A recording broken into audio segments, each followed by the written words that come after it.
They're at it again. Other fast food brands are available. Here we are then, this week at Man United, your essential roundup of all social media goings on regarding Manchester United. Only one place we can start today, isn't there? We've got to talk about it. It was a rough weekend for all Manchester United fans. Obviously, watching our biggest rivals, Liverpool, win the Champions League. None of us are happy about it. However, guys, this is the place for positivity. Hashtag Twaman is the place for positivity. So I'm going to give you a dose of positivity right now. Why is there reason to be happy that Liverpool have won the European Cup? Right, there aren't many, but one I have thought of is this. This could finally be the kick up the arse the Glazers and Ed Wood would need to really get things in shape at Manchester United and really go out there and improve this team. Why do I think that? Because it's been bad for like 7 years now and there's not really been massive investment for 7 years. So why is anything going to change just because Liverpool win the European Cup? Well, think about it. This last 7 years, who have been the dominant teams in England? You know, you've had City win things, you've had Chelsea win things.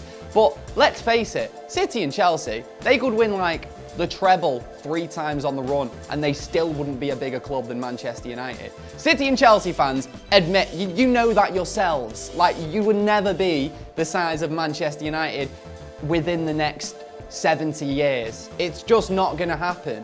Liverpool, however, are the second biggest club in England for me, are a massive football team, one of the biggest football teams in the world, as Manchester United are. Now they've won the European Cup, they are our actual rivals and could potentially overtake us in terms of sales, in terms of worldwide fan base. It could potentially happen if Liverpool have a great few years and we continue to fall off a little bit. So maybe this could be the kick up the arse that Ed Woodward and Glazers need to get things back on track at Manchester United. And that's a little bit of positivity for you. Probably not going to happen, is it? But I don't know. I'm trying. Anyway, I'm not talking about Liverpool, the football club today. Can't be bothered with that. I want to talk about the fans because despite winning the European Cup, the biggest competition in club football, they still spent the weekend making an utter twat of themselves, didn't they? So you may have seen this story go about over the weekend of this Scouse lad who went missing in Madrid, went there to watch the final and then went missing. It was quite worrying, you know. I mean, I saw that and I obviously really hoped that he did return home. I can't imagine anything worse than going to a football game and not coming home. That must be horrible. But he did go missing, and the good news is they found him. So that's good news, they found him. Great, brilliant. Where was he? In prison! That's the first place you check! Yeah, more Liverpool fans being wankers as well. No, literally. I mean, come on, mate, there's kids there. Who does that at a football game? Like, I've been told off sometimes at football games. I'm not outrageous, don't get me wrong, but, you know, you sing the odd chant and sometimes there's a few swear words in there. You don't notice you've got like a 5-year-old and his dad sat next to you.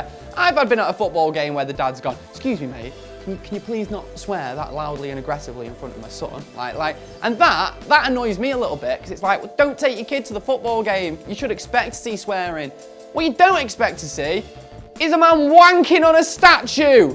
No, but you know what? I know we've spoken about it a lot at the start of this video, but I do just want to pay tribute right now to Anthony Joshua because he took one for the team, didn't he, over the weekend? One of the biggest shocks in sport in history.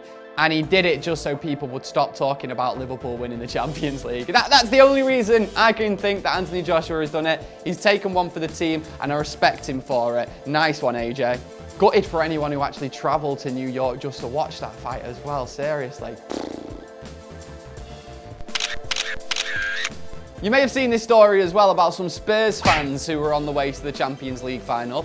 Their flight was originally planned to arrive in Madrid in the morning of the game. However, it was delayed by 7 hours. And then it was scheduled after the delay to arrive in Madrid 42 minutes before kickoff in the game. Absolutely devastated. I've been at football games and tried to get a flight home and it's been cancelled before and it's an absolute nightmare. So I do feel for these guys. But, you know, at least it wasn't an exciting start to the game, so they probably didn't miss much. Did you see what Rashford was wearing this week? So there's a picture a fan got with Marcus Rashford and, jeez. That is just indefensible. I'm sorry, but what is going on there? It looks like the sort of thing that Sonic the Hedgehog would wear. Rashi, really? I don't know, man. Like, maybe people will call me bitter and jealous because that necklace is probably worth more than my house, but that just makes him look like an idiot even more, if you ask me. It could have been a good investment, my house, Marcus. You would have had it off me. Don't know what I was saying there. What was I going to say about the fucking necklace? I mean, look, I know I'm not the pinnacle of fashion. I'm stood here in a female German volleyball team jacket, I think. I picked it up at Affleck's for like a tenner. But, what is that, Marcus? Why do I act like I'm Gok 1? I don't know what I'm on about. Why? And loads of transfer stories going about this week, of course. We've seen loads of players we're linked to, some recognisable, others less so. I've seen one guy that we've been linked to, Thomas Meunier. I don't know how to say his name, mate. I really don't. All I know is he's good on FIFA. Like, this is how I rate Man United players. Have I played them on FIFA? Yes, I have. Are they good on FIFA? Yes. Good signing, Ed. I bought him on FIFA career mode, didn't I? Can I just say something right now? I see people on Twitter, right, talking about players like Sean Longstaff, Daniel James, stuff like that. People talking as if they're experts on these players. You don't have to pretend to be an expert on every player United are linked to.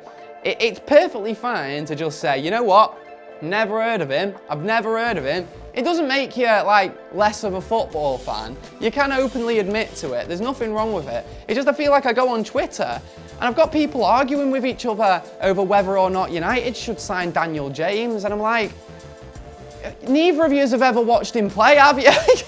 You've watched a YouTube compilation video. Also, got to give a shout out to Kinsey Wolanski. If you don't know who that is, that's the woman who ran on the pitch in the Champions League final. Yes! She did it! Yes! Yes! That's my fucking girlfriend! Yes! Probably my favourite part of the game. I think we can all agree on. Certainly my favourite part of the game. Jose and Arsons too. Biggest arse I've seen on a football pitch since Luke Shaw post pre-season. So she was running on the pitch to advertise a porn website. Am I right in thinking that? And her Instagram, her official Instagram, it racked up an extra 2.3 million Instagram followers in 18 hours after that happened. Honestly, why do I tell you to subscribe at the end of videos? I'm wasting my time, aren't I? Why am I telling you to subscribe? Why are we selling merch? Why are we doing all that stuff? All we need to do is get Andy Tate in a thong, in a bikini, and get him to run on the pitch in an important game at Old Trafford. Easy as that. We'll be million subscribers in no time. Easy. You know, I've got that image in my head now. I've got that image in my head now for the rest of the week. Oh shit, it's true. Also, guys, like, I know it's summer and I know everyone wants to talk about United, and I like discussing like predicted 11s and stuff, but like, the amount of these I'm getting sent at the minute, people just putting their predicted 11 for next season in, and there's some interesting players getting in there as well. Like this person reckons Dybala, McTominay, Andreas, De Ligt, they're all going to be starting first game of the season for Manchester United. It's probably not going to happen, that is it? It's probably not going to happen. However, this post by an account called red__devils, right? They've posted that, and the comments are quite interesting because they've also put Marcus Rashford in the team, and one of the comments says, "Rubbish, get Rashford out." Now that's a comment from some guy called Ricky T. Sang. Now if you actually go on that comment and look who's liked it, Eric Bailly. Yeah, I mean, I don't know if this is an accident, I don't know if he didn't mean to do this, or maybe there's some beef between Eric Bailly and Marcus Rashford. Look, I don't want to cause controversy. I don't want to cause any beef. If Rashford hasn't seen this, I hope I'm not the one telling him about it. But if Eric Bailly did mean it like that, fucking out of order, innit? That's proper out of order, I just want to say. Like, slagging off your teammates on social media without even having the balls to actually slag them off, just slyly liking a comment. Eric, I thought you were better than that. So, you know, like I say, it might be nonsense. He might have done it by accident, but that's a real thing that I've just shown you there. And I don't know, it'd be nice if he said sorry, I suppose, because yeah, you can't be calling your teammates rubbish on Twitter. I'm not about that. I think that United at the minute, we need people who are going to help the club and help their teammates get better. I don't want people causing even more like controversy and arguments in the squad. That's not what we need right now. We need a sense of togetherness. So if Eric Bailly's done this, he can piss off, mate. You're not even that good anyway. Wanted to say thank you to Ali as well on Twitter, who did some investigative journalism. That's what he did, and he found that potential beef between Eric Bailly and Marcus Rashford. So thank you for that, mate.